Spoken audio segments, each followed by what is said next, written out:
बिस्मिल्लाहिर्रहमानिर्रहीम। अस्सलाम वालेकुम। उम्मीद है अल्लाह की वजह से आप सब ठीक होंगे। अल्लाह ताला आप सब पर अपनी रहमतें और बरकतें नाज़िल फ़रमाएँ, आमीन। तो जी आज मैं आपके लिए बना रही हूँ cup cake. Simple cup cake हैं ये, बहुत आसान और बहुत ही मज़ेदार बनते हैं घर में बग़ैर ओवन के। तो आप ज़रूर ट्राई कीजिएगा, ये बनाइएगा घर में। और तरीका बहुत आसान है, मैं आपको सिखा रही हूँ cup cake, vanilla cup cake. तो आइए स्टार्ट करते हैं वनीला कप केक बनाना। बिस्मिल्लाहिर्रहमानिर्रहीम। सबसे पहले आपने क्या करना है कि ब्लेंडर ले लेना है। इसमें आपने एक कप मेजरिंग कप ले लेना है और तकरीबन हाफ़ कप वो आपने डाल देना है कुकिंग ऑयल का ब्लेंडर में। और साथ ही आपने शामिल कर देना है दूध, एक कप, वही वाला मेजरिंग कप। एक कप दूध शामिल करने के बाद आपने शामिल करनी है इसमें शुगर, तकरीबन 1.5 कप शुगर आपने शामिल कर देनी है। 1 कप पूरा और 1 कप हाफ़ आपने शुगर का शामिल कर देना है। इसके बाद आपने शामिल करना है इसमें वनीला एसेंस, 1 चम्मच के बराबर वनीला एसेंस आपने मिक्स डाल देना है।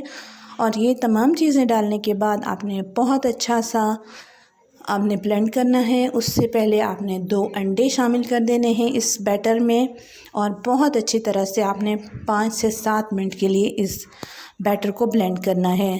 तो ब्लेंड करने के बाद आप देख सकते हैं कि इसकी कंसिस्टेंसी किस तरह से हो गई है। तमाम चीज़ें ब्लेंड हो चुकी हैं, शुगर ब्लेंड हो चुकी है बहुत अच्छी सी। तो अल्हम्दुलिल्लाह। तो अब इसमें मैं शामिल कर रही हूँ मैदा। तो मैदा शामिल आपने थोड़ा थोड़ा करके करना है। ये देखिए पहले मैंने 1 कप शामिल किया है और उसको बहुत अच्छा सा मैं बीट कर रही हूँ, मिक्स कर रही हूँ ताकि कोई गुठली या लम्स ना रहे। अब दूसरा कप मैं शामिल करूँगी मैदे का। तो ये देखिए माशाल्लाह से अल्हम्दुलिल्लाह दूसरा कप मैंने शामिल कर दिया है। और दूसरा कप शामिल करने के बाद भी बहुत अच्छी सी आपने मिक्सिंग कर लेनी है, बहुत अच्छा मिक्स करना है ताकि कोई गुठली लम्स ना रहे। और उसके बाद आपने हाफ़ कप मैदे का और शामिल कर देना है और बहुत अच्छा सा आपने मिक्स करना है। तो मैदे की क्वांटिटी या शुगर की क्वांटिटी आपके अपने ऊपर डिपेंड करती है। आप कितना ज़्यादा कप केक्स बनाना चाहते हैं तो आप उसी हिसाब से मेजरिंग ऐसे कर सकते हैं। अब मैंने शामिल कर दी है 1 चम्मच इसमें बेकिंग पाउडर की और बहुत अच्छा सा मैं मिक्स कर रही हूँ। ये देखिए माशाल्लाह से बहुत अच्छी ये हमारा बैटर तैयार हो गया है। तो अल्हम्दुलिल्लाह। तो इसके बाद ये देखिए माशाल्लाह से अल्हम्दुलिल्लाह इस तरह से कोई गुठली भी नहीं बनी है। और अब मैं ले लूँगी एक, ये देखिए अल्हम्दुलिल्लाह। तो इसके बाद मैं ले लूँगी कप केक का मोल्ड। तो कप केक का मोल्ड लेने के बाद आपने उसको बहुत अच्छा सा ऑयल के साथ ग्रीस कर लेना है। ये देखिए ऑयलिंग कर लेनी है। इसमें कोई बटर पेपर वगैरह अगर आप रखना चाहें तो भी रख सकते हैं, नहीं तो ऐसे ही इसमें ऑयलिंग कर सकते हैं आप। ऑयलिंग करने के बाद देखिए आपने 1-1 2-2 स्पून के बराबर बैटर शामिल कर देना है।